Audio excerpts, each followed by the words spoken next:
What is up, ladies and gentlemen? I have arrived. We're going to be kicking this off in just a few minutes. Once my guest arrives, we are patiently awaiting the arrival of Bill Hazelwood. So, uh, we got this show coming up. We've been talking about it quite a lot. It's called 52 Reasons, being brought to us by AWL, the American Wrestling League. Now, you guys realize that for this show, for the $10 you're going to pay to enter this thing, you're going to get both a rock concert with a kick-ass rock and roll band as well as a kick-ass wrestling show. Once Bill gets here, we'll be talking more about the whole deal with. We'll be talking about the whole deal with uh, the matches. We'll lay out the card and we'll go into some other stuff that's coming up on the pipeline as well. Let's see, we got a comment here. You on vacation? Yes, I'm not. I'm not. Uh, on the mainland at this time. No, I'm not on the mainland. I'm still on vacation happily. Thank you. Um, Unfortunately, yesterday where I was, I didn't have the option of cellular data to use because the signals out there were just like half power, and no good Wi-Fi to use either. So I had pretty much no options to do a show from there. Um, hey Casey, how you doing? Um, so you know, like I said, this rock and roll show you got coming up at 52 Reasons. Let me tell you a little bit about these guys. This is Testarossa. Now these guys play all that old school rock and roll music, classic rock, as some of the people may call it. Me, I call it the better version because that's when music lyrically had content that actually made some sense and and mattered as opposed to now. And man, it is what it is. Let's see here. What in the hell is this? Gavin. Oh yeah, celebrate. That's right. We're gonna celebrate. Man, look at the image from this kid, man. Look at that kick. Nice and crisp, right in the neck. Look like you're trying to take his head off. Let's see here. I'm good. I can't wait until Saturday. Hell yeah. So the cool thing about Testarossa is, all those guys as well, they're all wrestling fans. So they're there. They're going to be doing a meet and greet with the fans before they go and perform. They're going to be hanging out and chilling out during the show. And there's just a lot of things going on with it. It's going to be a real fun time. If you guys haven't seen some of the images from this place, I am going to. I'm actually going to send it to myself so that I can, download it here because it's such a badass image. And now I'm going to show you guys what we're doing. Um, let's see here. Congratulations on the anniversary. Oh, thank you, Elliot. Mr. Popston, as we call you, and my wife nodded her head like, yeah, that's right. So thank you very much for that. Um, let's see here. What is this? Yeah, Gavin, I'll take that under advisement as well. Um, Let me download that image as well. I see you.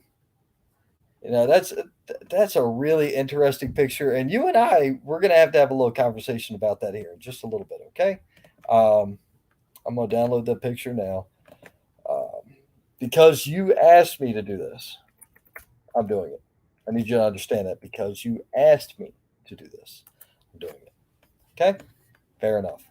Um, so now I got to shove that over here. But at any rate, folks, there's a lot going on. Like I said, we're waiting on the arrival of Bill Hazelwood, um, and we're gonna move right into the meat and potatoes of the whole show. Then, um, and Bill should be on momentarily. I see that he has as well seen the message. There's been a lot going on. The moving parts that have been happening since I rolled out of town a week ago have been insane. My phone has been nonstop ringing, whether it's been promoters, wrestlers, friends in the business, whatever. It's been nonstop. I figured I was on vacation. I wouldn't be receiving calls, texts, and all this. I was wrong because damn, did a lot go down. Some good things, some bad things, but you know, you got to roll with the punches here, man. Y'all got, not everything is, it's not all lollipops and rainbows out there. So that's kind of the way stuff goes. And as I said, we are patiently awaiting the arrival of Bill. I see now that he has seen my the invite to join the stream. Uh, but as far as everything goes, let's see here. Greetings, consecutive Eddie. Yes, Mr. Michael King, how are you doing? Um, it is fantastic on this side of the show. And you know what, Jimmy, I'm going to hold your comment because here he is now. Mr. Hazelwood, how you doing, sir? Can you hear me? Of course I can hear you. You fell for that shit like a ton of bricks. First of all, this segment is brought to you by Coors Light. They have joined the sponsorships on the 23rd at the Welford Pavilion. Just let Jimmy Ward know that. Anyway, how you guys doing? Oh, man, I'm doing fantastic. So, speaking of Jimmy, he just said this. Where the hell is Hazelwood? Dock his pay, damn it. So, tell him I went to look at another pavilion that's burying his to kiss my ass. How's that? Oh, no. Lord have mercy. Don't say that. Don't say that. Man. No, I'm going to tell you, man. I know you've been there, and I was come back by Saturday, and I was just blown away by, man, what he's got going on. I'm sure you've seen the video, but, man, that video does not do it justice. I wanted to download the video, but YouTube is being stupid. So, and I'm not paying for their premium shit because I think it's a gimmick. So I'm not doing that. Hold on, I need to drink a beer. Go ahead, help yourself. I am over 21. Do not adjust your set. It's okay. Are you sure? You act like you're 12. So. Let's see. Hold on. My 21 is 39. Do the math. 60. Add them up, Ron. 21 and 39. Yeah. 60. There you go. That's right. My 21 is 39. And I'm so old, it was 18 to drink back in the day. And hell, we tried to beat that. I'm fairly confident that when you were coming up, it was still, if you can sit at the bar, you can have a drink. Well, hell, we made it at home, man. I grew up in West Virginia where they made moonshine and homebrew. Shit, why you need to go to the bar when you drink at your daddy's basement? Yeah. I've been to West Virginia. What part of West Virginia were you from? It's like Greenville. You know, you name the next biggest city over till people know where you're from. Actually, it's a little town called Coaldale, which is next to Bramwell, which is next to Bluewell, which is next to Bluefield, which is this. If you go up 77, the second tunnel, Bluefield's the first exit. Okay. So I've been it's like telling people I live in Powdersville, and they go, "Where's that?" And I go, "That's Easley." And they go, "Where's that?" I go, "Greenville." They go, "Hell, I know where Greenville is." I go, "Well, I don't live in Greenville. It's near there." Right. So that's like. But anyway, back to Jimmy's. Yeah. You did the first show, correct? Yes, I did. Okay. And I think, now I'm not sure because he told me that I'm not sure if they were up then, but he plans on adding 2 50-inch TVs, one to the left and one to the right of the entranceway Saturday night. So, there was you pull up. There was something up. I don't remember what was up, but I know something was there. Right. But now, I'm just blown away. And the big thing I like to focus on is, like I said in the video, Jimmy has put his money where his mouth is.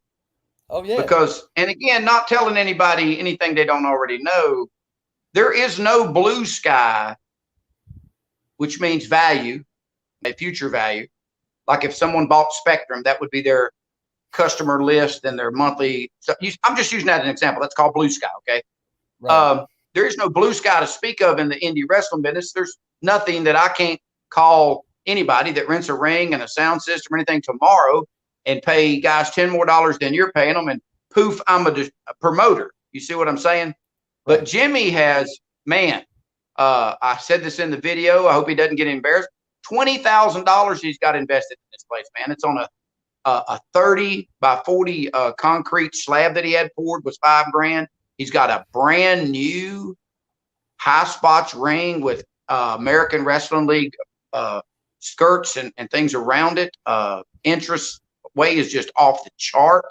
I'm Lights. getting ready to load the picture. Take a look at this. Here's the picture. Yeah, I mean, you would never dream, man. I mean, and I said this in the video that people see a world-class setup on Monday night, Tuesday night, Wednesday night, and Friday night on national television. So when they go to the indie shows, they see great matches. Don't get me wrong, but they're a little let down by a ring. It looks like it was drug up behind a damn truck and throws mud on it and all this other stuff, and it's hot. There's no lights. There's no sound. The mics suck. You know, the production is everything. The production in a movie is everything. A production in a Broadway play is everything. So the basics, man, he's got it all covered, and he has not sponged out, as I call it. You know, sponge is, you know, being all cheap. He hasn't sponged out on anything, man. He has really, really stepped up. And if I blindfolded somebody and took them to where there was, there is no way in hell they would guess this is in this man's backyard. So, you know, that's why we call it the Welford Pavilion. It's an outdoor wrestling arena that he has, and you helped him out, did some work, you know, some parking spaces and stuff like that.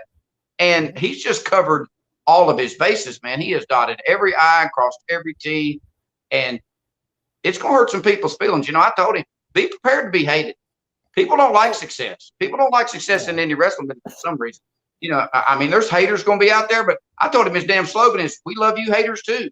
Or we love haters, you know. So he's going to get a different vibe. Hint, hint. Okay. And I always joke with people. I spoke with him yesterday, and, you know, people only say when they can't find something wrong, they dig and they dig and they dig. They go, well, hell, it's going to be outdoors and it's hot. Well, the Charlotte Pavilion had Brad Paisley, and it was 97 degrees, but sold the hell out. Had Kid Rock, and it's 95 degrees, was outside and sold the hell out. Had somebody there, and hell, it was raining, and it was sold the hell out. So don't tell me it's going to be hot and sold out. If you know, hot and outside, you don't like it, don't show up. I went. You know, it's now called the Spectrum Pavilion in Charlotte. But I went. Oh, imagine that. Cheap plug. No, who do you work for? No. This was years. No shit. This has been 10, 12 years ago. I don't know who it was owned by back then. But it wasn't Spectrum, because Spectrum wasn't a company back then. But anyway, we drove all the way down from Maryland and stayed in Charlotte overnight just to see a band. Because that was, and it was outside and it was hot. Yeah, but it was awesome. I like the way it was there built. You go. I'm glad you said that. It was awesome. His place I was able to sit down. So, you know, I'm excited that I'm going to be announcing. I've even got an outdoor tuxedo that I'm going to surprise everybody with. You're going to be there, right? Yep. Helping with commentary and production, right? Yeah, you know, and another spot or segment or something. I don't know. Right. You know, I think he has also the ability to set up a VIP section, because I explained to him that, you know, I do the Tough Man. We do that at the Cabarrus Arena in the middle building that, you know, is larger than what they hold the pro wrestling building at. And we draw 11 or 1,200 people, but we draw 400 or 500 people to the VIP sections, because the VIPs want people to know that that's just life. You know, they pay big money for a table. They get food catered in. They get their own alcohol. And very rarely, say, for example, Spectrum, say that you're the vice president of marketing. I'm just making this up. Maybe you are. I don't know. I don't even acknowledge that I work for them. You are the only person that acknowledges that I work for them. Okay, so here, we'll just eat that back. But anyway, say, for example, you bought a table for whatever, $1,000. I'm just making that up. Right. Very rarely do they bring their employees. They bring their friends to show them that they're a VIP. Does that make sense? Of course. Okay, you know, so they're roped off there in a section. So he's got an area that he could make VIP. He has got unlimited possibilities there when it comes to indie wrestling. The production, the sound, the spots, the music, the ring. He has put his money where his mouth is. He's invested in it. The only limit is seating capacity. But he'll have that ECW fee. They used to find an arena that held 1,000 people and cram 1,200 in. Right. You know, Jimmy's got a place that if we crammed them in there, kind of get 150, 175 people, it's in like 500. So, I'm excited for him, but I'm also excited for the guys. I have seen this. I've announced for PWF, and they've drawn hundreds and thousands of people and booked some big stars. When the venue is right and tight, and the production is the same way, the indie guys step up. Right. Okay. I was speaking to this on the video that All Worm and No Soul, they stole the show at the Hardy Boy place. And the Hardys was the main event. Don't get me wrong. People paid big money to come see them, but All Worm, No Soul stole the show. And they were in that venue. I asked them, they'd never wrestled in front of a crowd that big before. And brother, they brought it. They just did. So people don't get that fact, that when the surroundings are good, the entertainers step up. Well, speaking of All the Worm, No Soul, they're going to be at this event. Yes, absolutely. They're going to be there. Yep. And Jimmy's done a good thing with Cole Maccabee, which again, there's promoters out there that will do it. And there's promoters out there that doesn't. The inner promotional thing is good. It works. Check this out. I've got this all loaded for you. I've got all the. Man, you are just a damn high tech redneck. I can't keep up with you, man. I gotta have another drink. Hold on. To be fair, I had to have Jimmy send me these because I was behind the 8 ball because where I was, I didn't have real good service, so I couldn't mess with my computer. So now really I'm gonna piss Jimmy off. To be fair, Gavin made all this shit. Oh, that's fine. Gavin made my background. We were talking about that today. That's an inside joke between me and Jimmy. Gavin made my background, and he's made another logo for me. Recently as well. That's going to be an unbelievable match right there. Now, those are HVW champions, correct? The New Age Villains are the High Velocity Wrestling Tag Team Champions, yes. Right. So that's an inner promotional thing. Guys get it. See, I tell people this. The reason you want that is to let the fans know that you're not what I call famous in a fishbowl, that you're not the champion of, downtown Greer, South Carolina, or Powdersville where I live. The thing is say, for example, I'm just using this as an example. These guys have a great match and they've got a match set up maybe in Marion at Vipers Promotion HVW, or at Williams in Chester, or at Cole Maccabee's in Union. There's nothing wrong with getting on the mic and going, hey man, you guys got me tonight, but next week or next month or the week after that, where we're at and have other series of matches, we're going to get even. I'm going to get my turn. I'm going to pin you 1, 2, 3. That lends credibility to your fame, so to speak.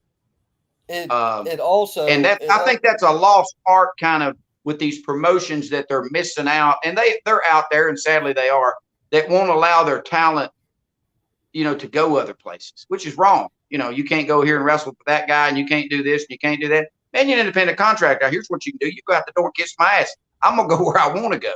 So, the guys that are getting it, I think they'll see their promotions grow. It'll lend credibility to their promotion, and they're not afraid of the other promotions. That's the cool thing. Right. Oh, I definitely agree with that.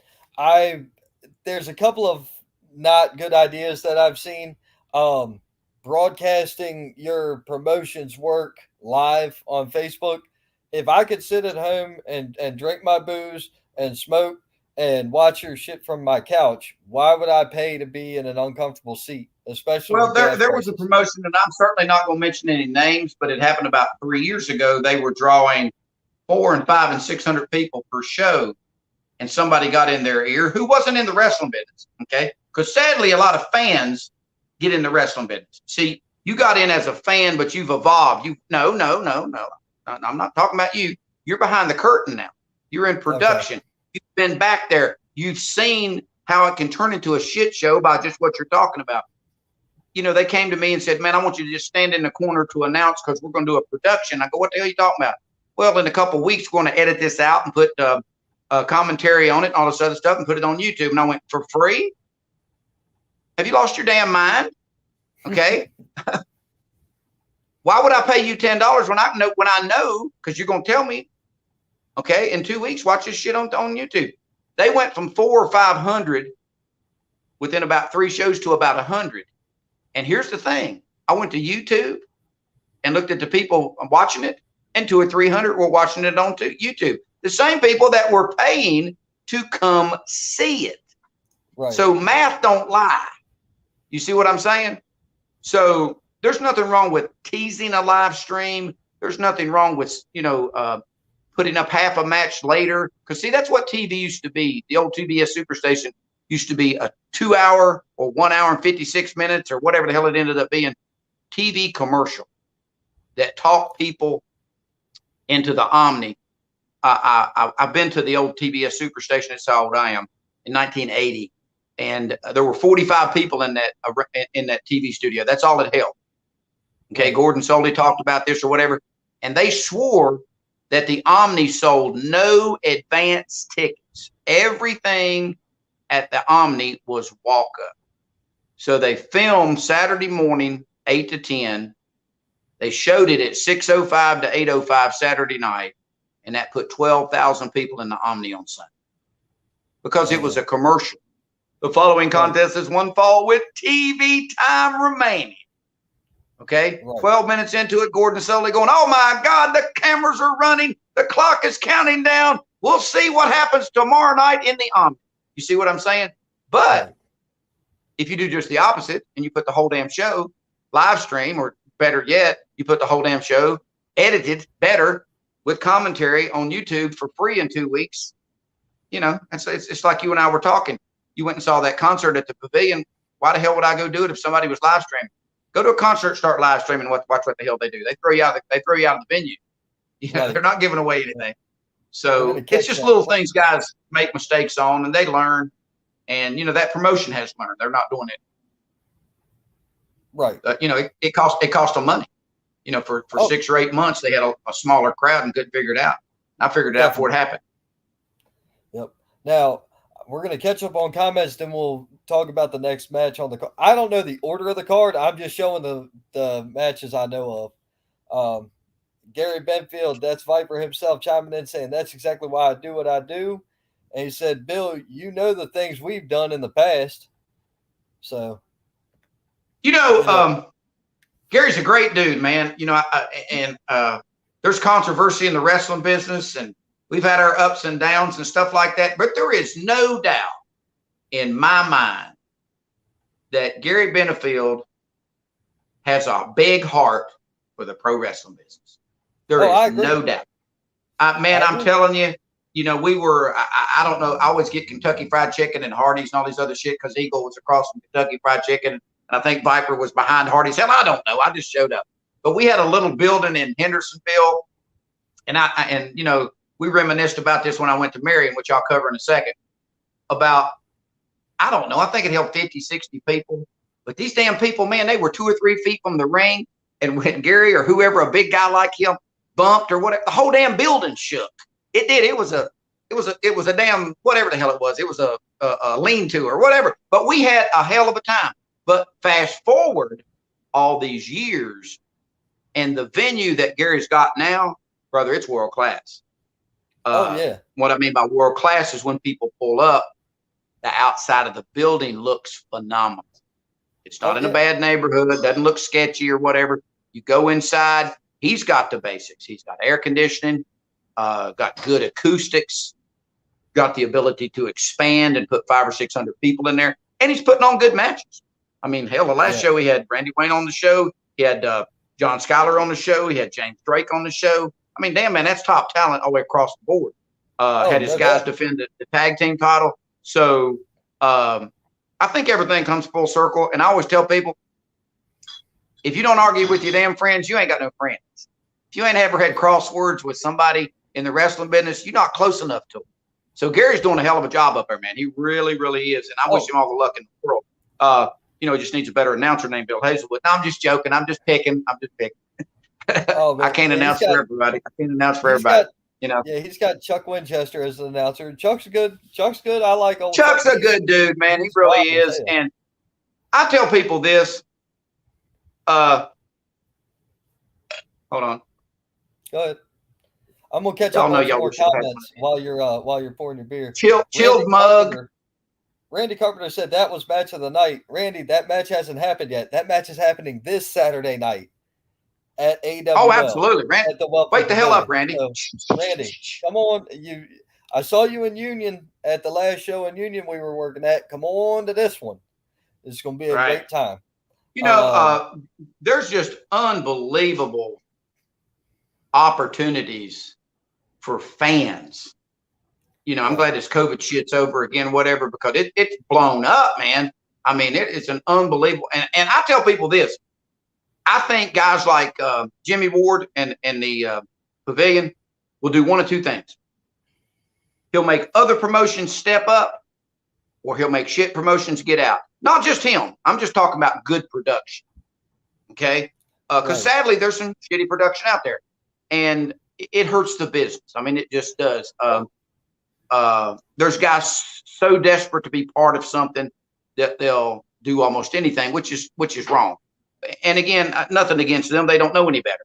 But I think the Welfare Pavilion, Viper's location in Marion, if you haven't been there, I'm telling you, man, he's got it set up. What's that? Not you. I'm talking to the damn fans. Shut the hell up.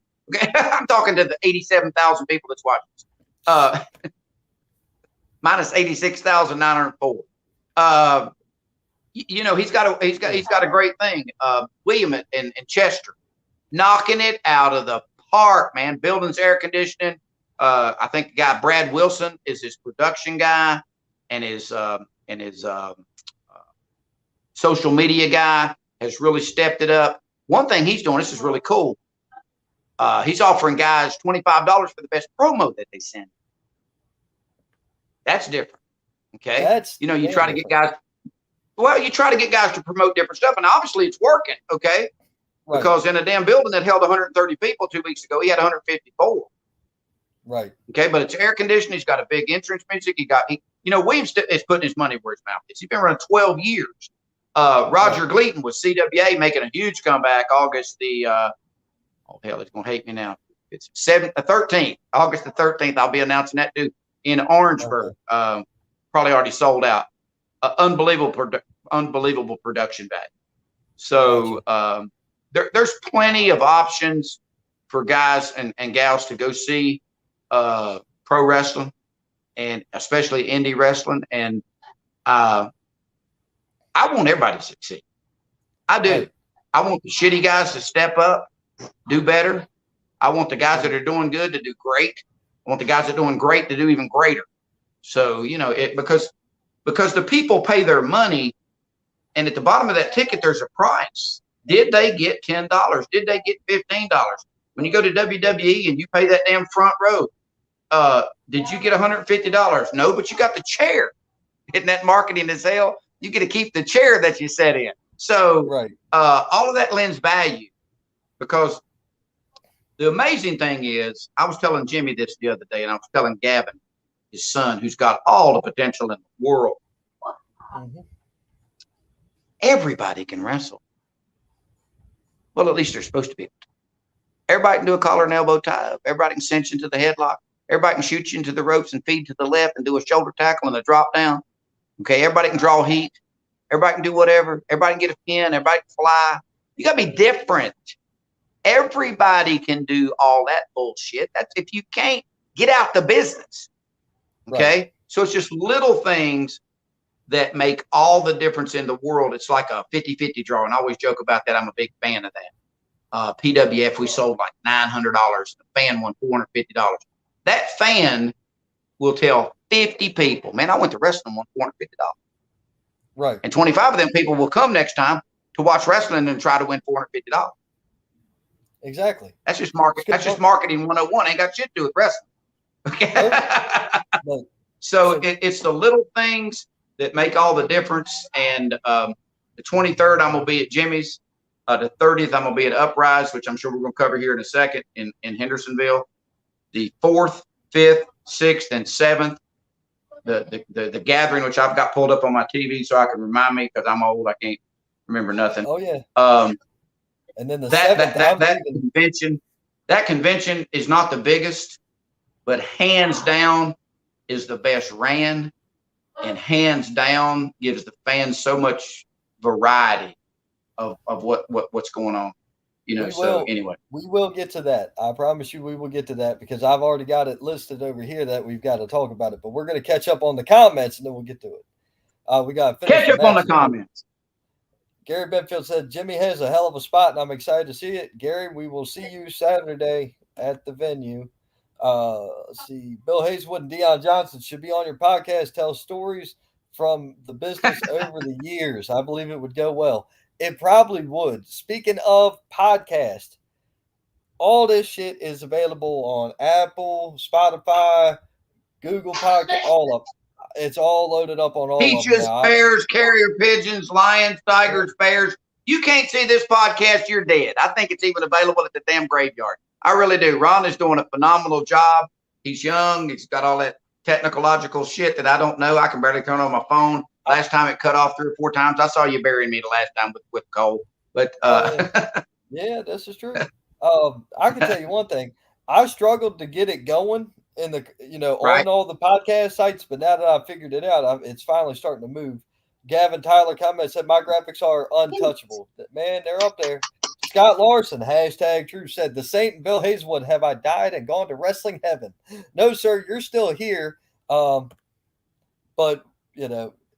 whenever you can catch well, me. man, Casey Leanne has popped up. Let me put her over, so to speak. She has, her and Jimmy Ward are, in collaboration with this.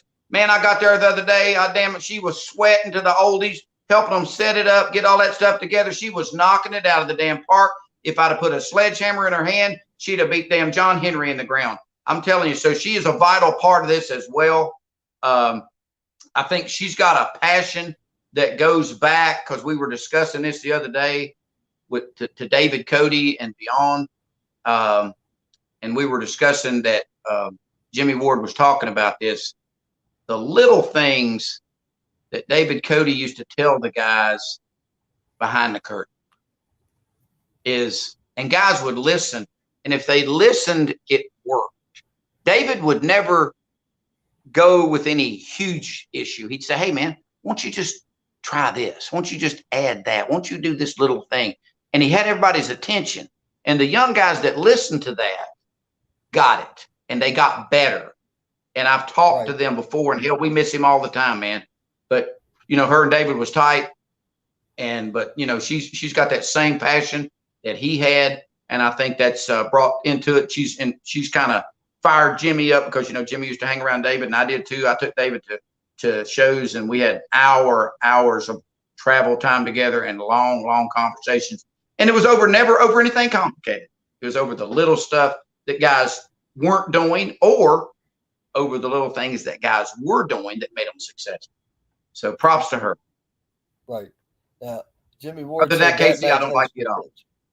That match, the tag match, has the potential to steal the spotlight. I agree with that. Gary Benfield said, Bill, you just opened my eyes to a lot of things I've been planning. Let's see here. Y'all said how many times again, I think Gary's got a great business partner. They got a lot of things up there. And I think what he's got is he's got that little town that everybody used to kind of look for. We had that in Hendersonville, that the damn sidewalks folded up, at 8 o'clock. And there wasn't shit to do after that except go to wrestling. That was the old territories. Greenville, South Carolina has changed in 30 or 40 years. I've been here 33 years. Anderson, South Carolina has certainly grown. Spartanburg certainly has grown. But back in the day, Crockett used to run Anderson, Greenville, and Spartanburg every week because there wasn't nothing to do. So, Gary's got that. I think it's Marion, North Carolina. That little town is big enough to where he can build big things and draw 400 or 500 people and give people something to do other than to go out and eat and drink. Because hell, every town's got that. So, I think he might be able to capture lightning in a bottle at that little place because he's got all the basics in place too. He really does. And Gary's got a brilliant mind for the business. He really does. And he does it with passion.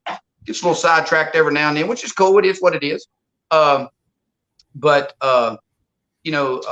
Welford is, I think, 12 or 14 minutes outside of Spartanburg, 10 or 12 minutes outside of Greer. Basically the middle of nowhere, but 10 minutes from everything. So, Jimmy's got that thing as well. William Roberts has got Chester. There ain't shit to do in Chester on Friday or Saturday night. In case there ain't shit to do in Chester Monday through Friday. Okay. So that's why he's been successful for 12 years. Roger Gleaton's got Orangeburg. You know, Orangeburg's a medium-sized town. So, you know, the guys that are doing good, they're not running in the big cities. That's where Vince goes. Vince goes and draws the $1 million houses. You know, PWF was 15 minutes south of Charlotte or 30 minutes south of Charlotte. You don't need to be in Charlotte. There's too much shit going on in Saturday nights in Charlotte.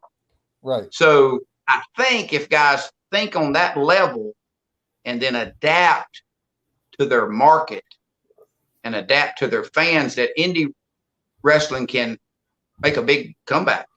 Because you know, it's like Cole's in Union. There's not much to do in Union. Absolutely, man. There ain't shit doing Union. I had to stop in Union and ask fucking people where Union was. You know? Right. No, that's just a joke, Cole. You know, whatever. I did drive around for 15 minutes looking for his new building, but, you know, I eventually found it. So, yeah, Cole's got the great thing. There's not a lot to do in Union. Union's kind of self-contained. You don't need to leave Union. You know, they got a Walmart, a grocery store, and a movie theater and all that stuff. You get 15 minutes outside of Union and there's nothing. Same thing with Welford. Same thing with Chester. Same thing with Marion. Marion's basically the middle of nowhere. But and all these little self-contained towns, I think that's the future of indie wrestling. And if the guys just step up and, you know, nicer ring, nicer building, nicer whatever, I think the fans will migrate to that. All right.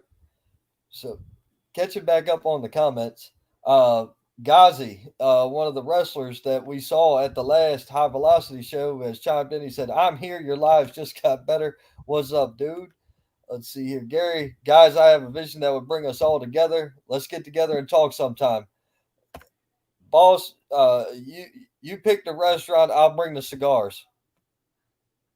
Right. I'm old. I'm the oldest guy in the room. Y'all buying my shit. I ain't buying nothing. No, I was talking about All Worm, No Soul at PWF. Okay. Yep. Back then, yeah. I didn't make it there, but you saw it and Bill was there. Let's see here. Can't wait to see my buddy Gary's promotion finally.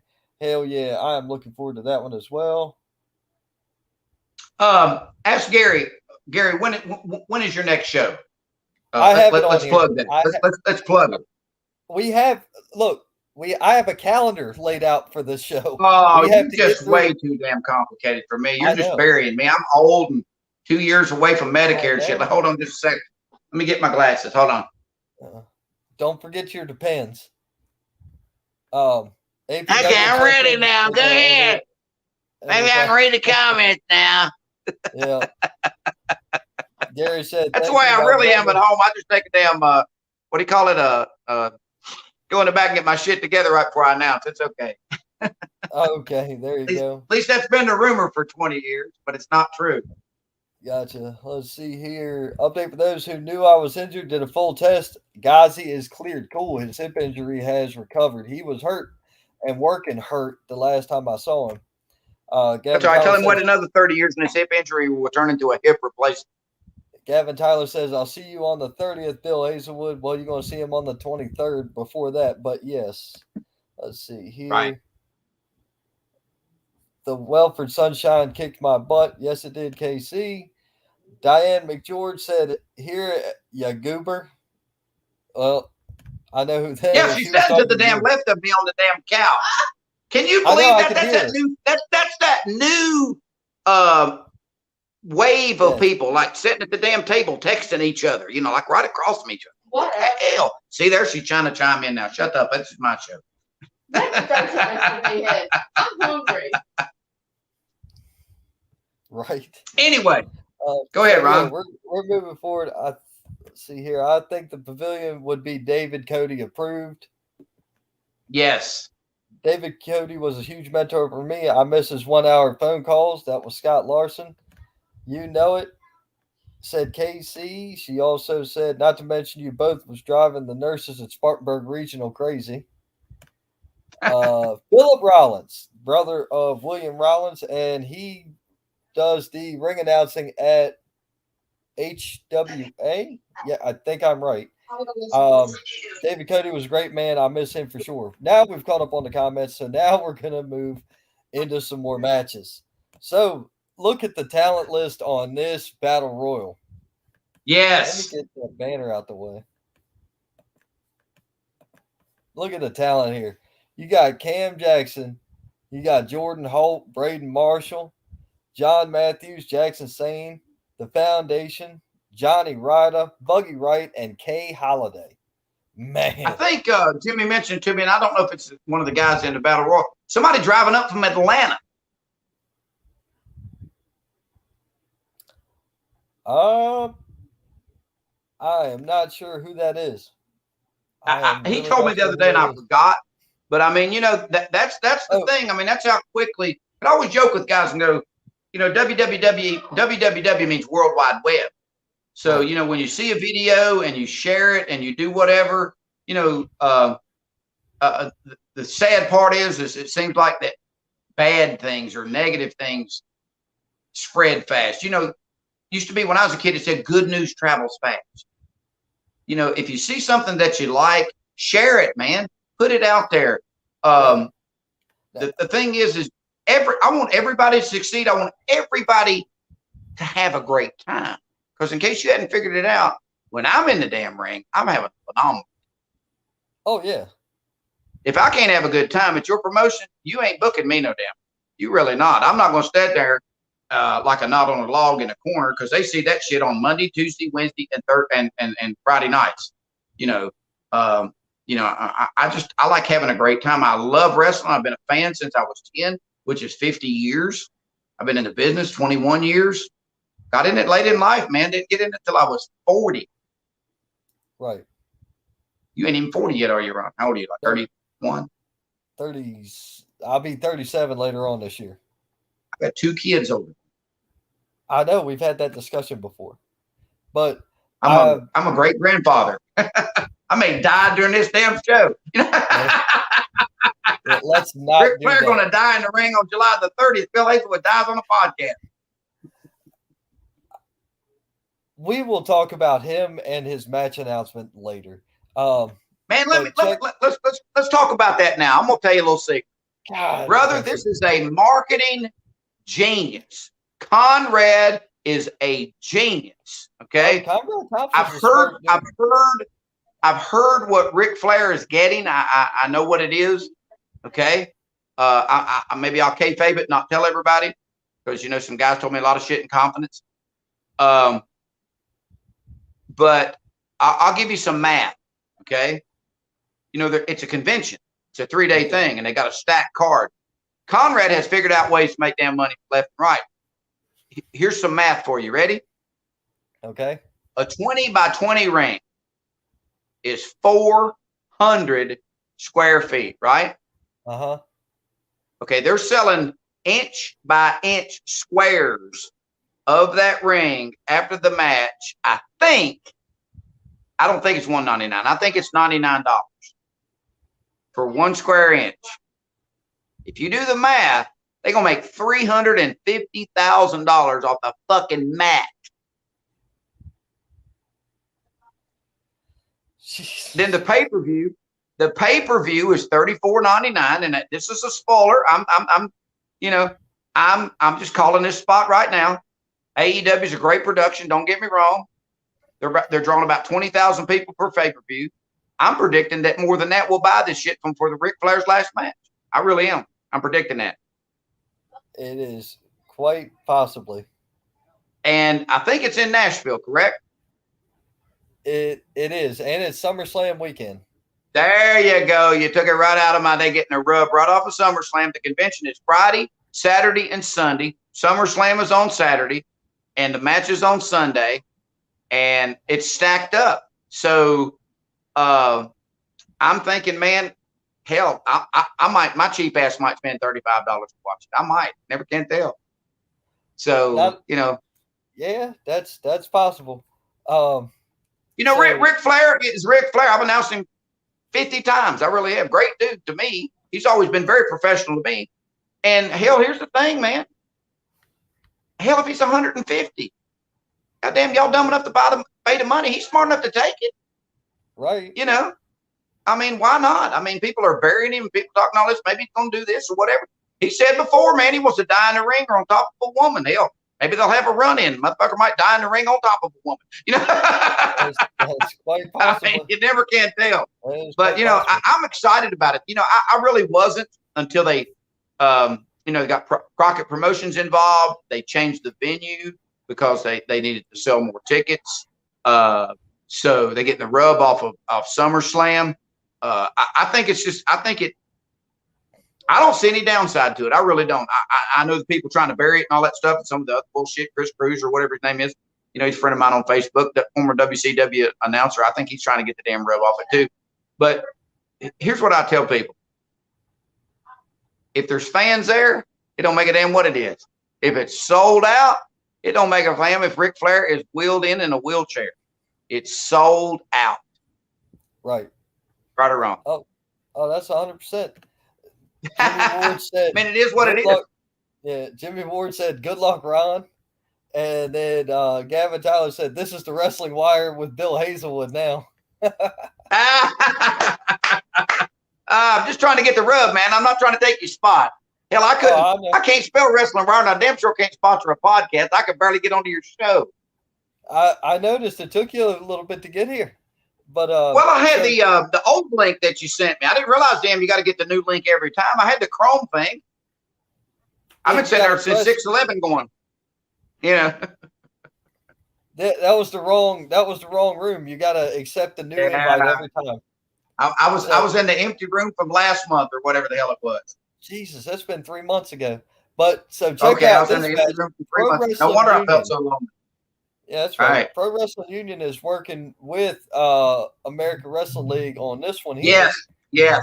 Cole Maccabee gets it. He really, really, really gets it. He has no worry about any of his talent coming to any promotion and being exposed that they don't have the talent they think they do. He gets it. I mean, he just really does. I mean, why wouldn't he? I mean, you know, why would you not let your guy come over here and whatever happens, you know, happens. And it lets people know.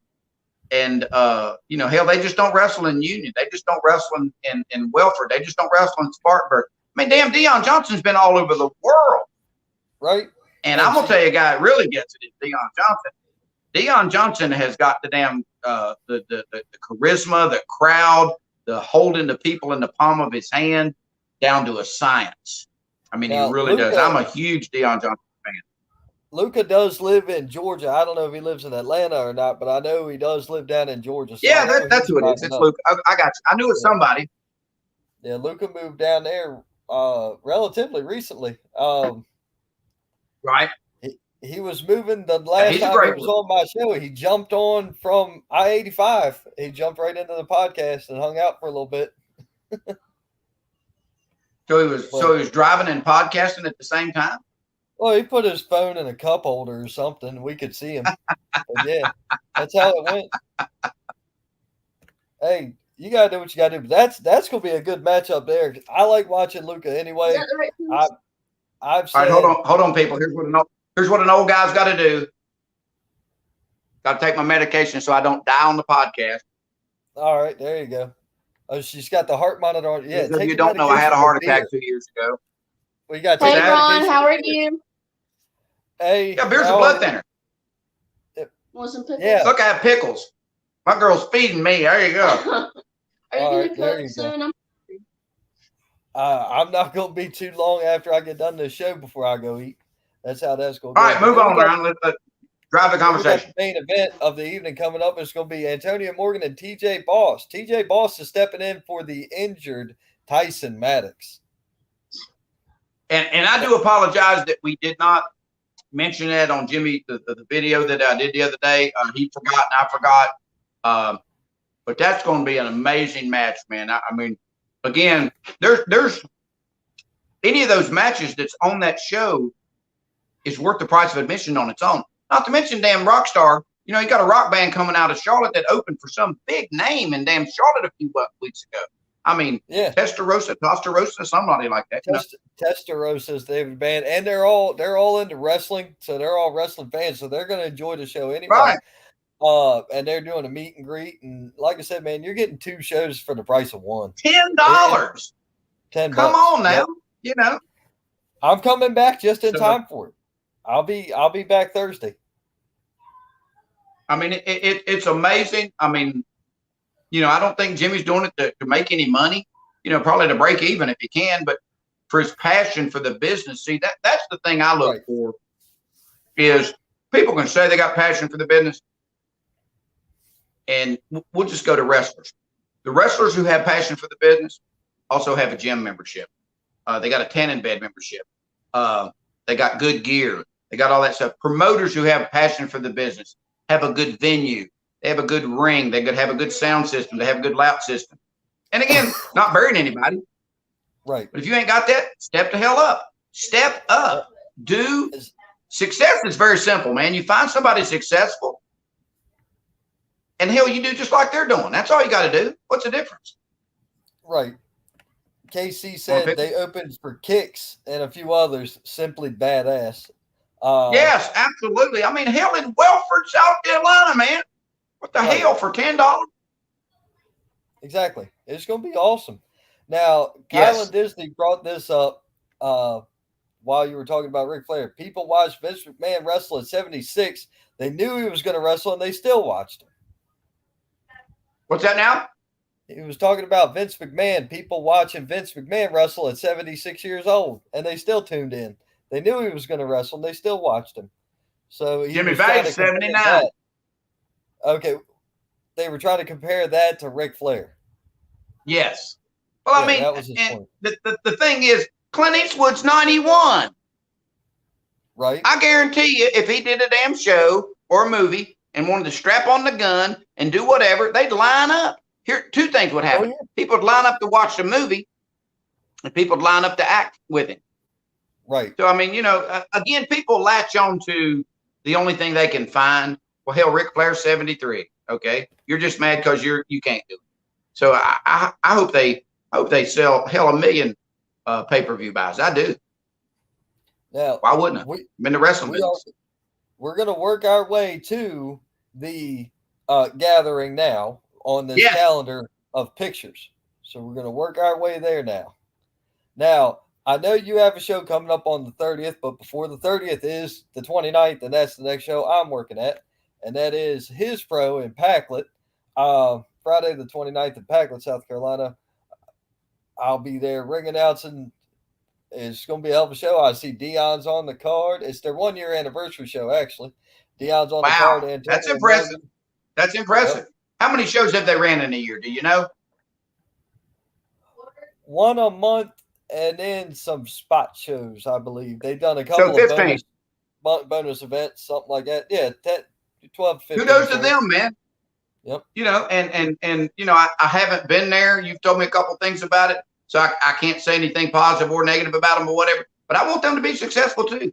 I mean, you know, step up your game, give the people their money's worth. You know, have a good sound system, have a good building. Don't go 3.5, 4 damn hours. And, you know, you look up at the main event and the building's half empty. That's your fault. So, you know, just you know, hopefully they can have a great show. You know, entertain the crowd. You know, I know Dion Johnson sure as hell is going to do his part, and I know Ron Emerson's going to do his part. You know, when you tell me that you want me to ring announce and you tell me that there's 9 matches on the card, I kind of get a little nervous and look for a bonus because it's more work for me. Well, you know, not mention any names, but there's an upcoming show on the 30th in Hendersonville that had 10 matches from guys that were basically fans and didn't know how to book. And you can't hold anybody's attention longer than you can hold them at a normal sport. You can't. That's just human nature. They've all got their phone in their hands. They got their kid elbowing them going, Mama, I'm hungry. Oh, my, blah, blah, blah, blah, blah. You know, 5 or 6 matches, and I always rewind back to this. I just do for 2 reasons. I've known Robert Gibson for 20 years. Ricky Morton for 20 years. That's name dropping. Okay. Right. I've announced for Robert 40, 50 times in Douglasville, Georgia. He has 5 matches, 2 intermissions. I step in the ring at 6:55. Thank all the sponsors, which he's got 8 sponsors, banners all the way around the ring. He's in a great building that's air conditioned. It's got great sound. We have 2 matches and an intermission. We have 2 more matches and an intermission in the main event. And at 8:55, they're going home with the home spot. At 9 o'clock, I'm thinking the fans are out the damn door, and he's got 300 people, which is all the building to hold every time. And Robert Gibson never wrestles. He don't put the belt on himself. He don't put himself over. He works the door and the concession stand. A WWE Hall of Famer, half of the longest running tag team in the world. Right. Now, put some bullshit comments on that if you want to. Okay? That's success. Right. I agree. I'd go down there and film the damn thing and copy exactly what he's doing. But here's the other key. Here's how he's really making money. Spoiler, 70% of the card are his students. Okay. It's part of the training. Gotcha. So it doesn't pay them. Yeah, well. Which is cool. It is what it is. But you see what I'm saying? He's successful with that little tiny formula. He doesn't try to overcomplicate it. Right. Now, what the hell do you need 10 matches for? You need 10 matches because 30 guys reached out to you who ain't got no damn place to work, tell you they want to work your show. Yeah, right or wrong? I mean, you and I both worked for one company that wanted to do the same thing on the last time, and hell, I guess we were lucky people no-showed because I still end up doing 7. But either way. Well, I think if you do 7, I think the number of matches is irrelevant. If you can get in and out in 2.5 hours, I think you're okay. Again, I tell guys there's no need to get on the mic before the match. Tell them you're a bad guy. If they don't know, you screwed up coming to the ring. You don't need to get on the mic and tell them about anything bullshit. If you're not running every week, okay, I can't remember where I parked my car yesterday. There ain't no way in hell I can remember what happened at your show 2 months ago on your storyline. There is no storylines that drag out 3 or 4 months between shows, okay? There is nothing wrong with getting on the mic after the match and saying what I said before. Hey, next week in Chester, or the week after that in Marion, or the week after that, when you see what I'm saying, there's nothing wrong with that. But everybody wants to get on the stick. The stick's irrelevant after that. It's the same shit. I'm just repetitive because people don't listen. Goes in one ear and out the other. But what the hell do I know?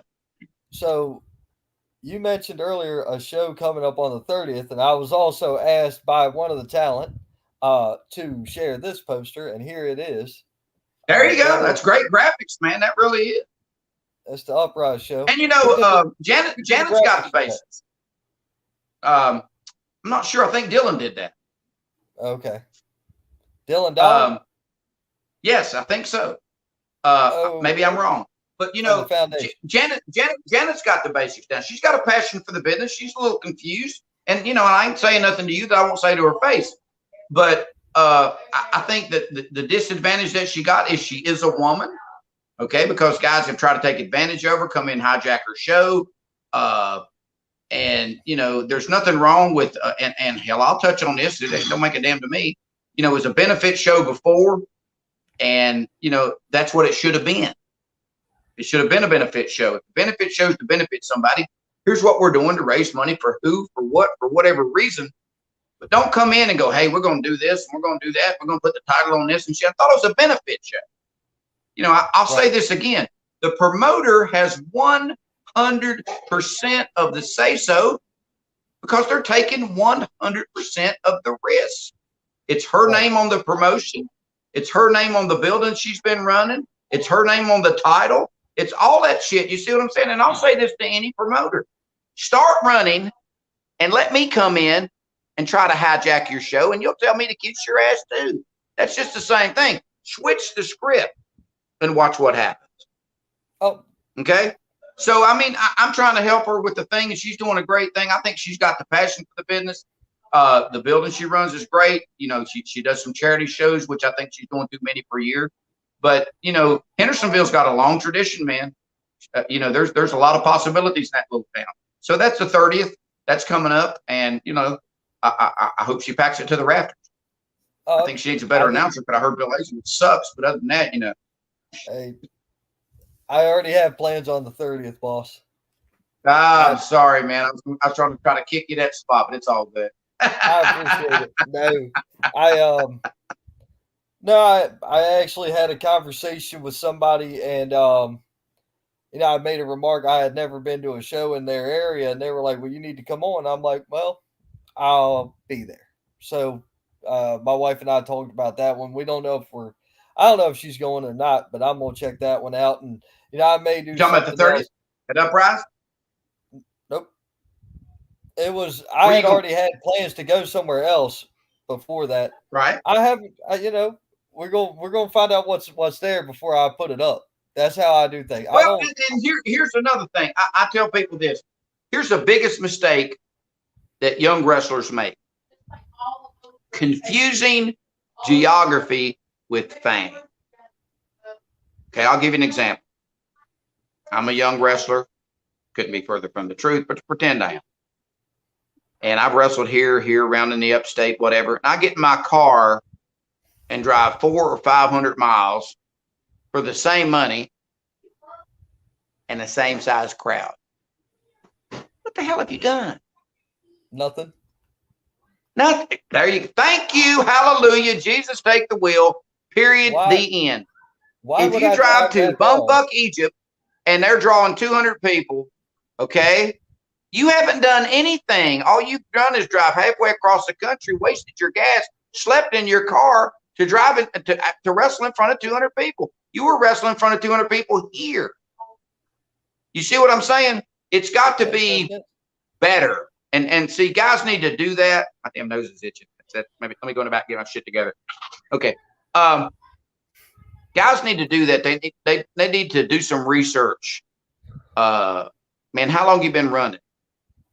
How many people are you drawing?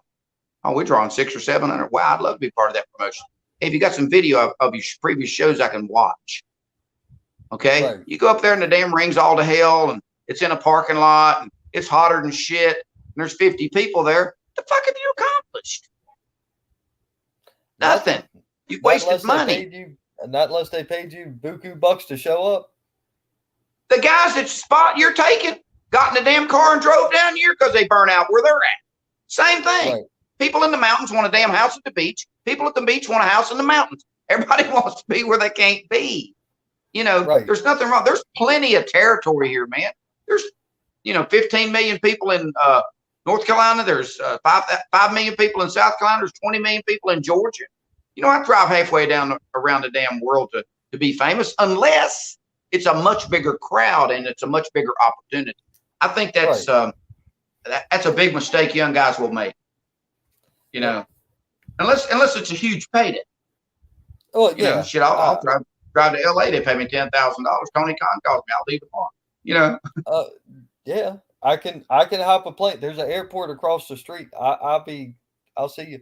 It's gonna be a Cessna or some small ass plane, but I'm right on my way. Gavin Tyler said, "Hey, that's me." Yes, he is featured on that poster for Uprise for the 30th.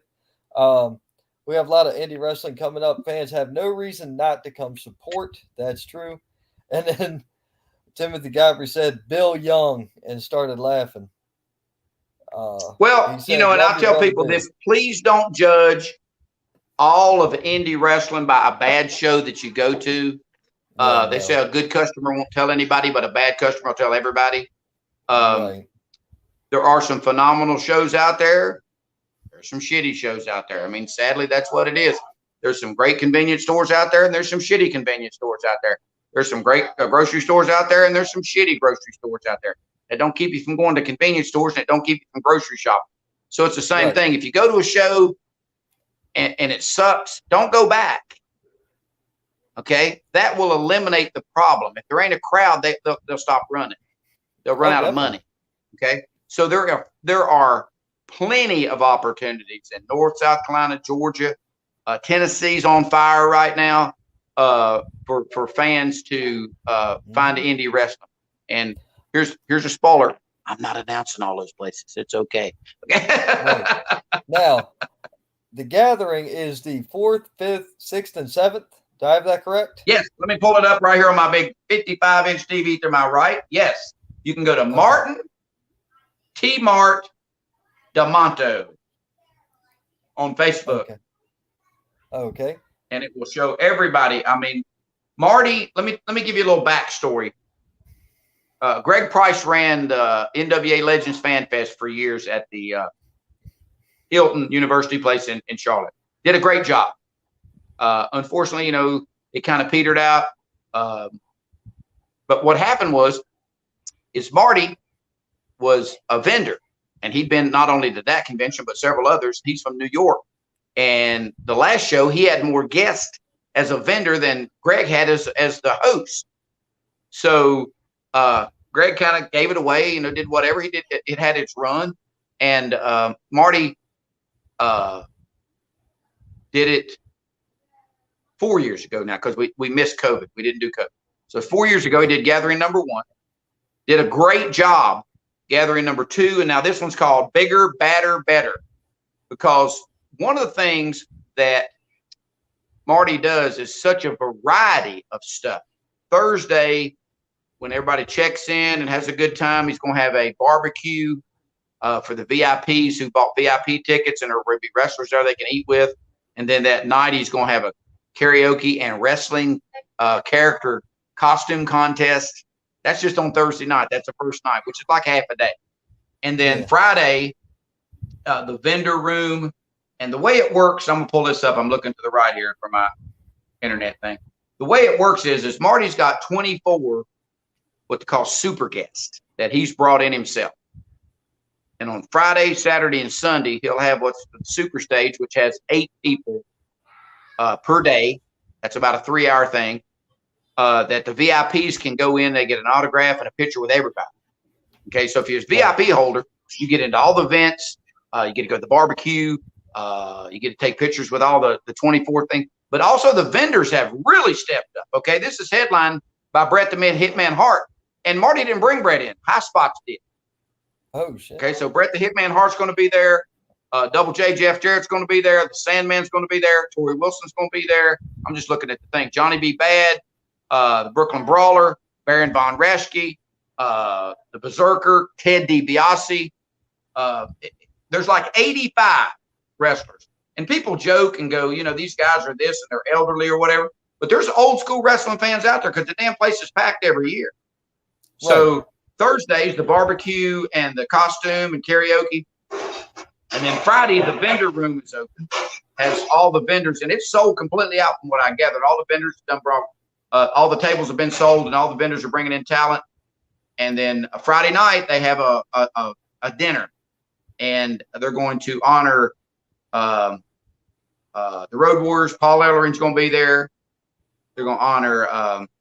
Let me see if I can scroll down to this. Hold on one second. Give me 1 second. I know one person they're going to honor, and a lot of people won't know who she is if they haven't been to a wrestling convention or if they haven't been to whatever. It's Peggy Latham. She's been a wrestling fan for 50 years. Okay. She's probably never missed a wrestling show in the Carolinas in her life. She goes way back. You remember that Ole Anderson got stabbed in Greenville, South Carolina? Yeah, way before you were born. Oh, yeah. But you heard about that, okay? Oh, Peggy Latham drove Gene, okay, Ole's brother, to the hospital. Okay. Okay, she held towels on him until the ambulance got there. Unfortunately, Peggy passed away last year from COVID, so they're going to honor her. They're going to honor Nikita Koloff, Kevin Sullivan, Bam Bam Bigelow, Bill Apter's going to be there, and the Rock and Roll Express. That's Friday night, so that includes all-you-can-eat buffet and the honorary show, which, again, that's VIP ticket holder. And then Saturday, the vendor room's open again, which will be bringing in like Teddy Long, Tugboat, Ming, Stan Hansen, the Cat, just a ton of people that you can get autographs and take pictures of. What's that? I'll be there Saturday. All right, we'll figure something else. Hell, we'll do a live broadcast. Guess who's got the microphone all 4 days? I'll give you 3 guesses, and the first 2 don't count. Yep, just you. You got the microphone. That's it. Bill Hazelwood, your host. But also there's Q&As. Okay. Ken Resnick,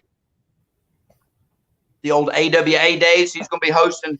I may be hosting a couple if he can't get there. You know, there's flight issues and all that stuff. I'm kind of a backup guy with that. I was very fortunate to host the Eric Bischoff Q&A last year, which I tell people this.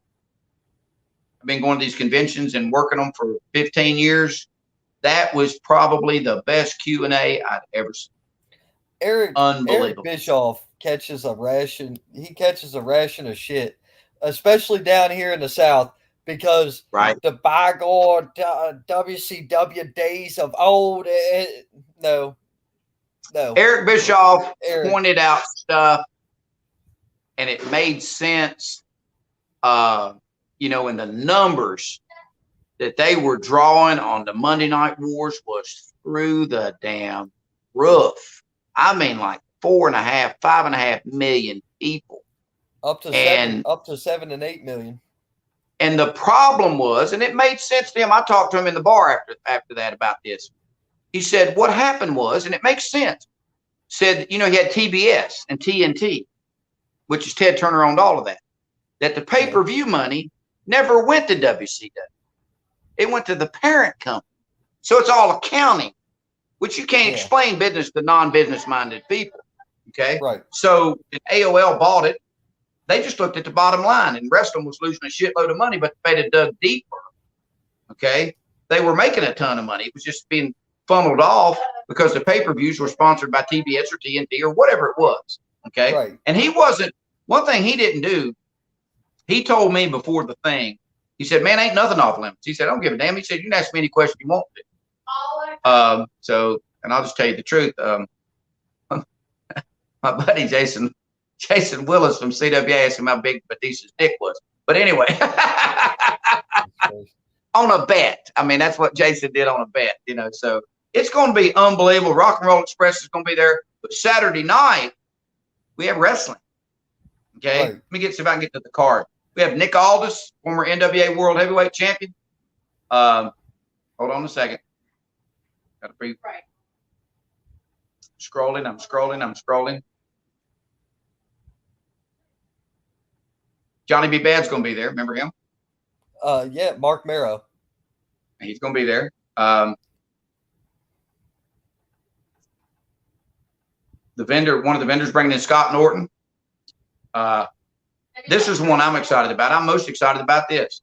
Probably the greatest enhancement talent to ever walk the planet. Barry Brooklyn Brawler. No, Barry Horowitz. The Brooklyn Brawler is going to be there. But Barry Horowitz is going to be there. I remember Barry Horowitz said one time on a shoot interview, and it made perfect sense, said regardless of who Vince brought in, he worked them every time. And Vince didn't go to them and ask them what kind of match they had. They came to him and asked them what kind of match they had. Right. See, people don't understand the importance. I hate this word jobber. There's a job done in every match. If you don't believe me, you really don't think Seth Rollins could whip Brock Lesnar's ass now, do you? Okay, right. So Brock did the job that night. Enhancement talent.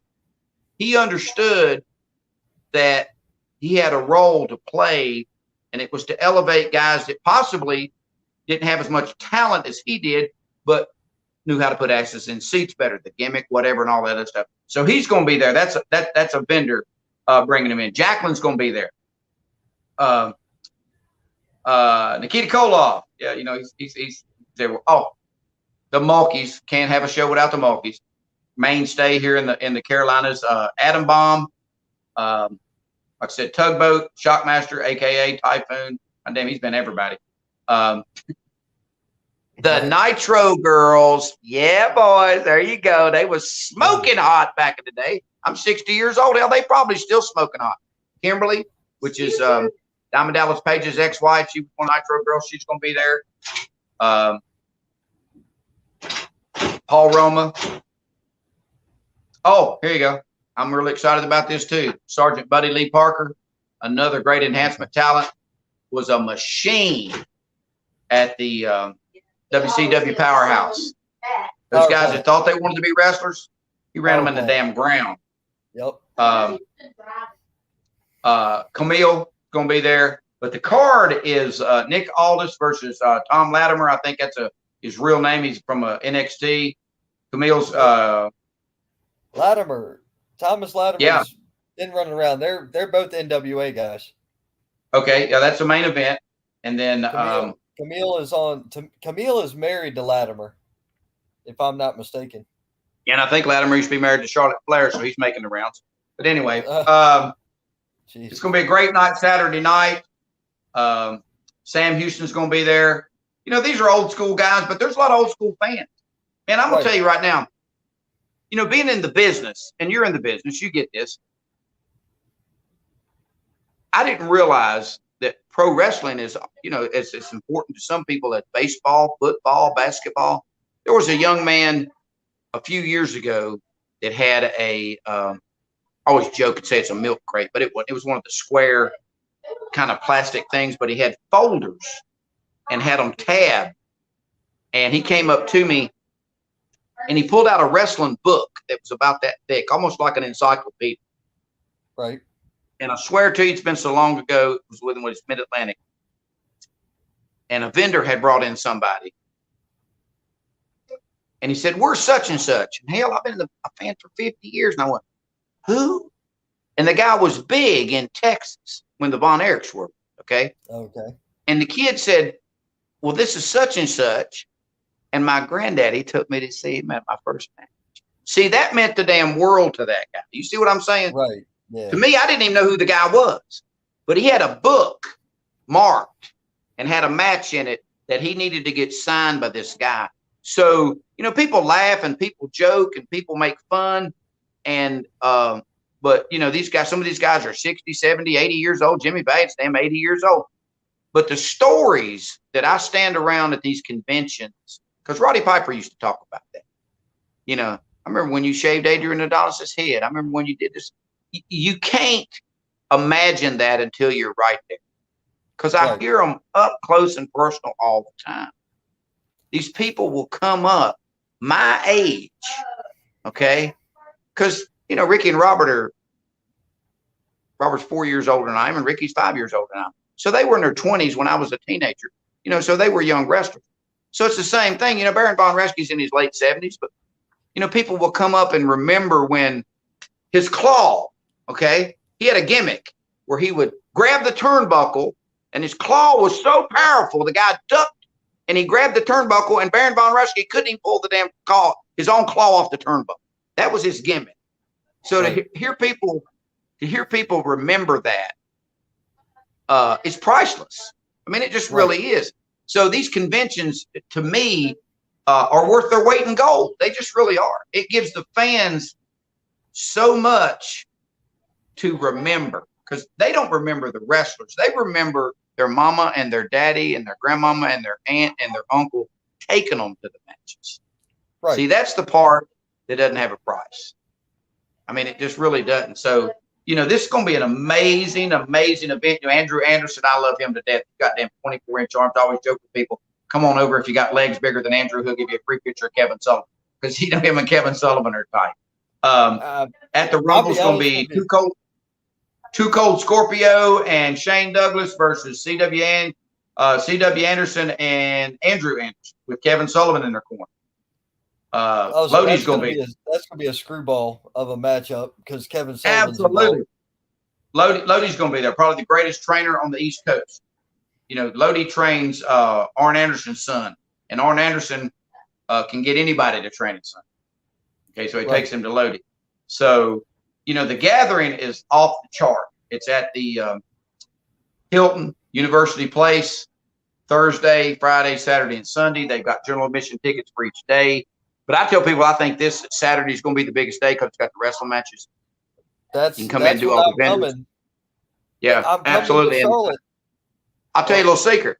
If you text to your Caucasian, I might be able to get you in free. Don't tell Marty I told you. I know. Now, I'm coming. Edit that out. Yeah, I'm coming on Saturday because I'm booked for a show in Charlotte on Sunday. I got you. So that's why I figured. Well, I'll come and here's hang the out the thing. whole day. Here's the thing. You'll be able to see. Are you gonna watch your matches on Saturday night? Oh yeah. Okay. Watch our matches on Saturday night, and that'll be the measuring stick on how these guys should be doing it on Sunday. Well, on Sunday, I'm being joined by one of the people from the gathering, believe it or not. There you go. That'll work.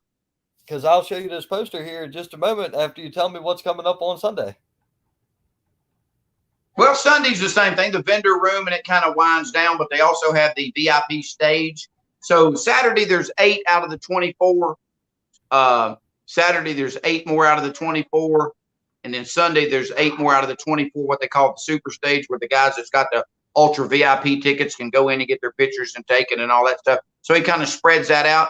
There's not a lot of Sunday's not real exciting, but it starts at 9 o'clock and ends at about 3. So it kind of winds down. But it's a 4-day convention. And then another thing, and again, I'm not putting myself over. I'm just not. But Marty gets this, okay?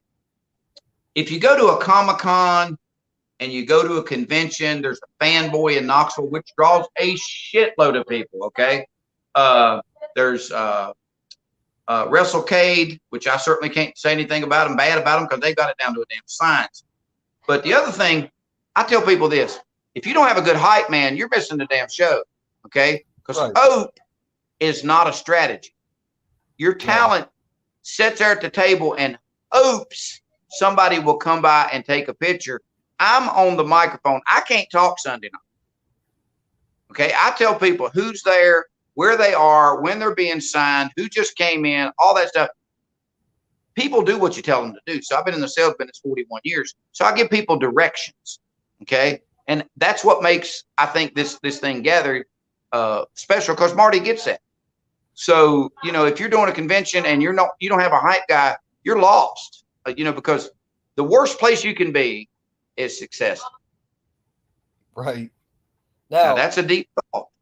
Okay, it is. But here's the thing: successful is expectation. You don't go in to fail. You go in to succeed. But there's so much shit past success. Right. There's successful. There's more successful. There's real successful. There's ultra successful. So, a lot of these conventions need a hype guy. They need to tell people, hey, man, there's nobody at such and such a table. He's got a short line. Come over here. He's only here for 2 hours, blah, blah, blah, blah, blah. So I think that Marty has recognized that value in me, which I'm very humbled that he does. Could hell, he get anybody to do it. They're lining up out the damn door. So I think that's the value that I bring. And plus, I'm very blessed. I get to announce all of the matches Saturday night. Right. So, now. And if I can't do it, I'll give you the spot. How's that? I'll be there. So it is what it is. If I'm needed to do anything. So that'll be a great thing. Again, you can go to Facebook and look at the gathering, but it's at Martin D'Amato. He's got all of that on there. It's going to be awesome. I mean, it just really is. It's shared on all my social media platforms, so I make sure everybody sees it. Right. But so Sunday's winding down for you and firing back up for me. Take a look at this poster, would you? Okay. Hold on. Ready? Wait, hold. Take a look. Here we go. Poster. And who do you see up there that's going to be at the gathering? Ricky Morton. Kerry and Ricky Morton. That's right. Kerry and Ricky Morton. They're going to be at Pro Wrestling Savage in Charlotte on Sunday. Well, that's because Ricky Morton's a marketing genius. He's not going to. He gonna get a damn spot. He gonna work 2 days versus working one. Exactly. Now look at the wrestling. Now where's this gonna be at in Charlotte? Pro Wrestling Savage. Let me get rid of that banner down the bottom. I reckon it might be covering. Right. Oh, there we go. It's the Coalwood STEM Academy, Kentberry Drive, Charlotte, North Carolina. Right. I got you. So that's right there. Why don't you and I plan on doing your podcast Saturday and pushing this a little more? We can. I'm sure I can do this. I'm sure I can figure out some time. I mean, there's some time between the vendor room closing and then the match is starting, so it's not a big thing. I can do this shit in my sleep. You know that. Well, what I was thinking was I was going to wander around and show some of the people in the line and hey, why aren't y'all here? Because you can get an autograph from such and such and such. Absolutely, and such sure, I get it. But let's put this show that you're gonna be on. Are you announcing this show? I am the announcer for Pro Wrestling Savage. Yes, I am. There you go. Absolutely. Let's get you the rub off the gathering. I mean, I ain't got no problem with that. So put a brother over. This is Thomas Scott's promotion. Dizzy. I got you. Yep. Right. So well, I mean, he's getting the rub off the gathering. You know, Ric Flair's getting the rub off of the SummerSlam. I mean, shit, it is what it is. You know, get the rub. You know, Jerry the Lawler got the rub off of Andy Kaufman. He tells you straight up. You know. But that is it for that. I actually don't have anything else coming up to the end of August. Well, you know, like I said, I'm very blessed. I'm booked for the next 5 weeks.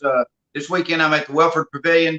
The following week, I'm at Uprise in Hendersonville. The following week, of course, that 4-day extravaganza at the Gathering. The 13th, CWA Pro Wrestling returns to Orangeburg. And then you got another one in North Carolina. My director over here, my girlfriend's telling me I got another one somewhere. But anyway, North Carolina. So, you know, like I said, indie wrestling's good for me. It's busy for everybody.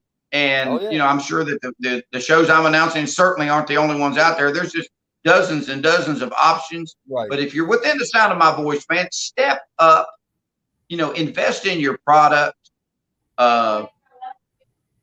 It's just little stuff that you do. Well, if your mic's not right, you got to take all the bullshit away from people because people are negative by nature. Oh, definitely. Okay? It's like I told Jimmy Ward. People that's going to hate on you are going to say, hey, it's in his backyard.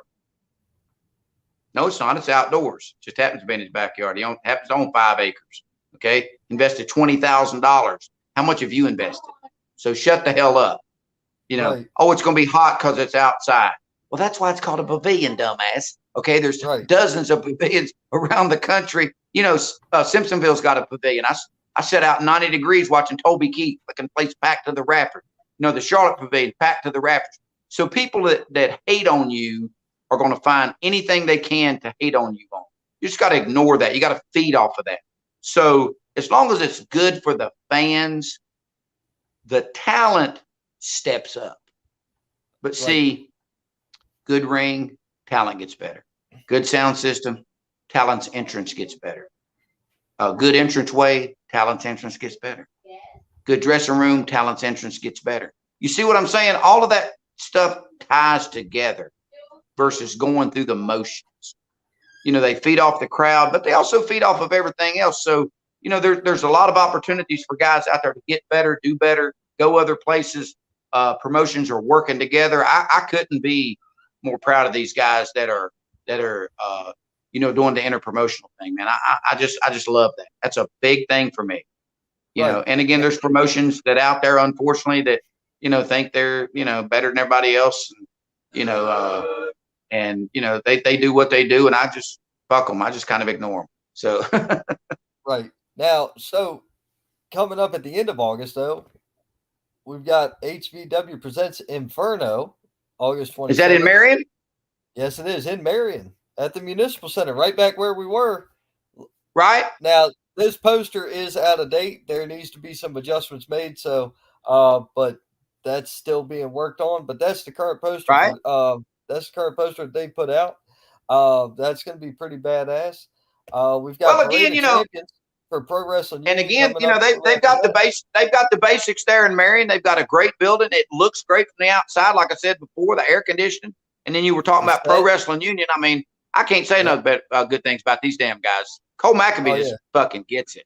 You know, I mean, you know, even looking at the title holders, they don't look like your average person. They look like wrestlers. And you know, and the thing is, you've hit on a real vital point. If you don't think it's 99% gimmick, you're out of your damn mind. Look at Hulk Hogan. Oh, right. He looked like a wrestler. He couldn't whip nobody's ass, but he looked like he could. Okay. I agree. So, you know, I tell the promoters to be committed to their venue, and there's nothing wrong with guys getting their start and whatever, but there's a lot of guys that need to get the fuck out of the business. I mean, they just really do.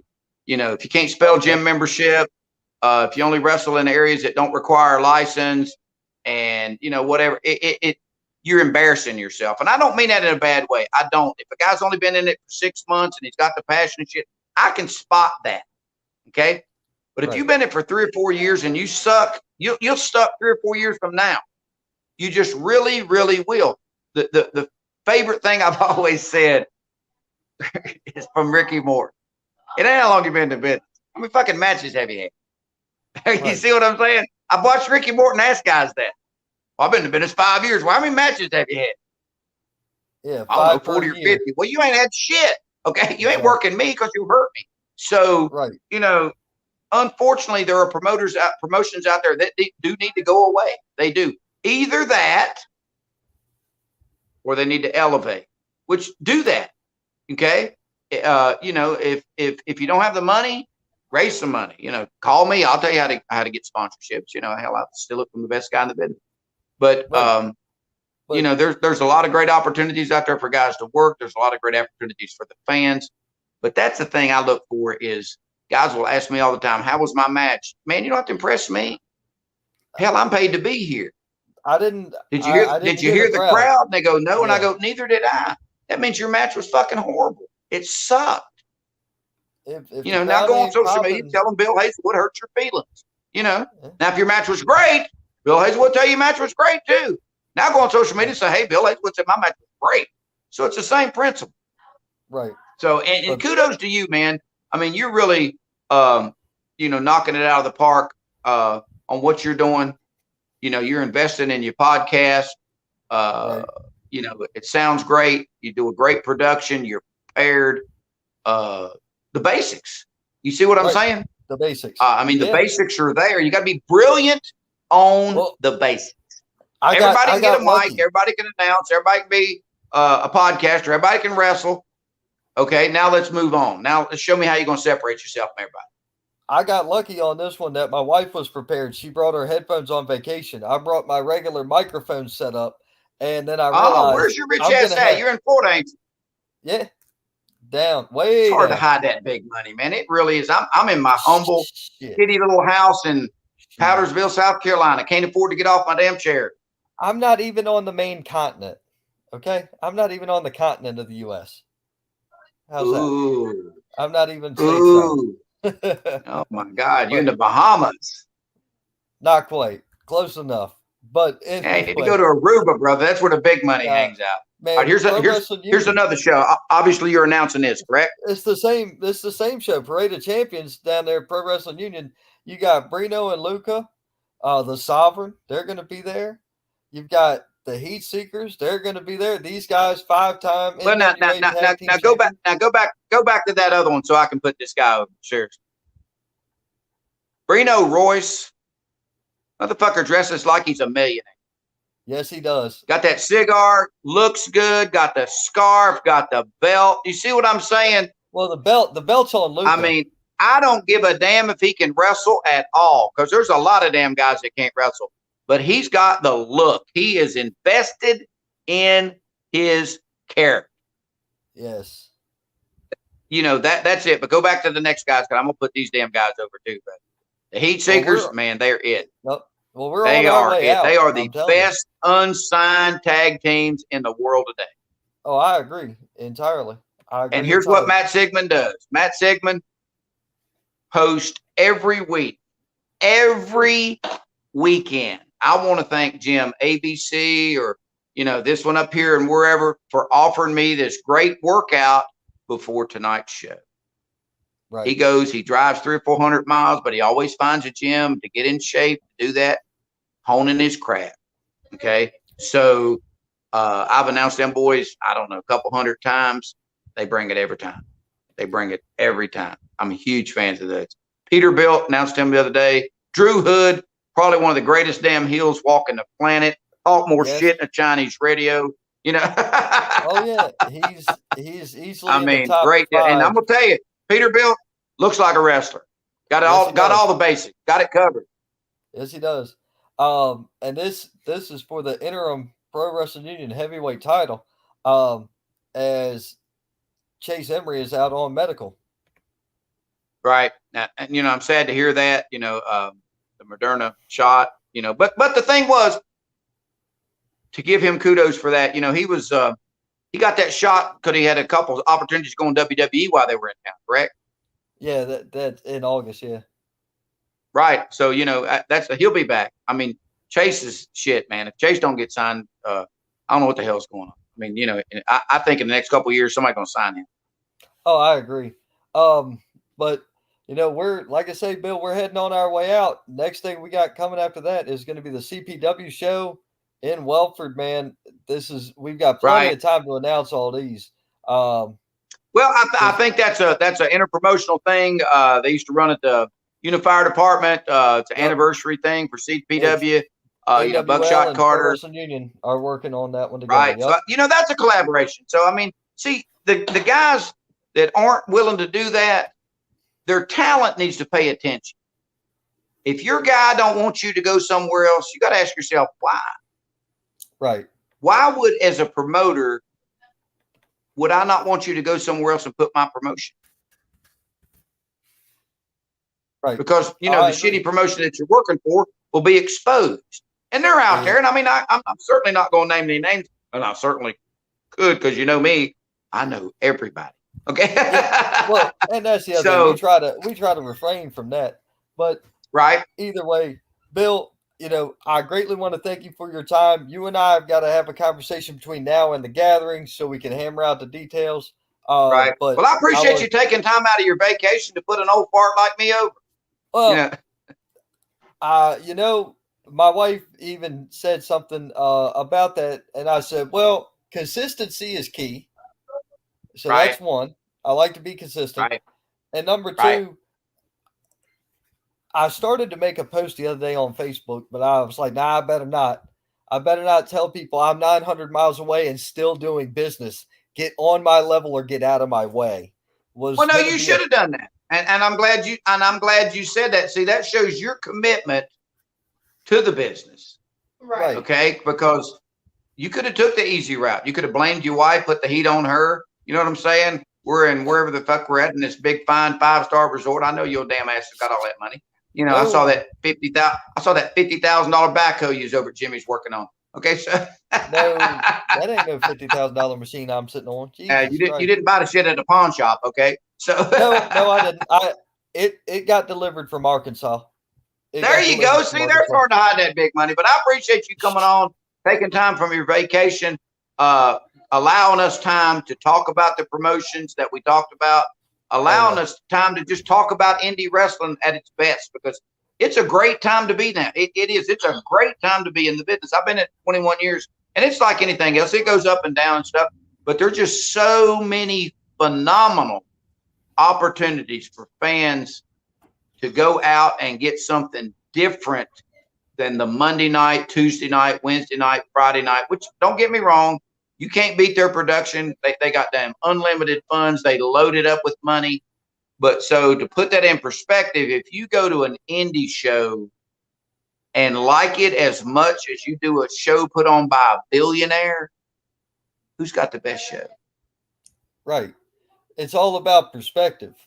Absolutely. So, I mean, the entertainment value is there. And I mean, that question kind of answered itself. You see what I'm saying? It's all about having fun, about escaping a reality, about leaving your problems at home. And that's the best comparison I've ever probably given in 21 years. And I just thought about that. It makes a lot of sense. If you go to an indie show and you and your family and your kids go, hey, man, when can we go back?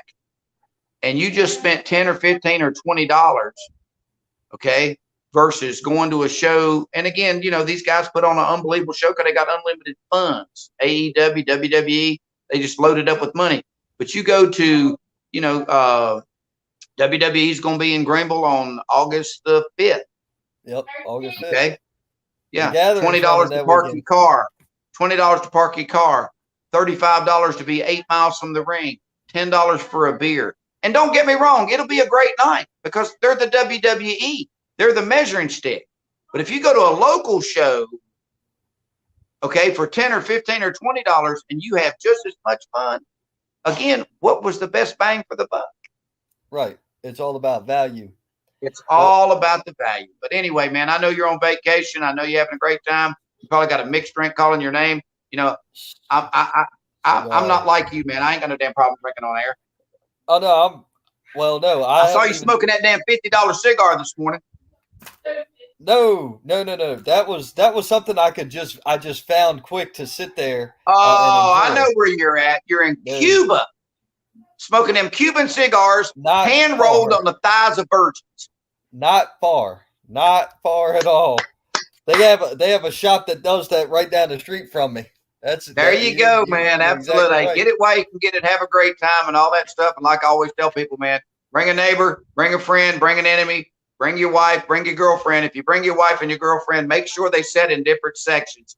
But bring somebody, because indie pro wrestling puts you 5 feet from the ring and 10 feet from the violence. And it's been real. It's been fun. Hell, y'all, it's been real fun, as always, with our guest, Bill Hazelwood. Thank you all very much, and I hope you all have a great evening. We'll catch you at the next indie show. Thus proclaimed. The Saint. Thank you.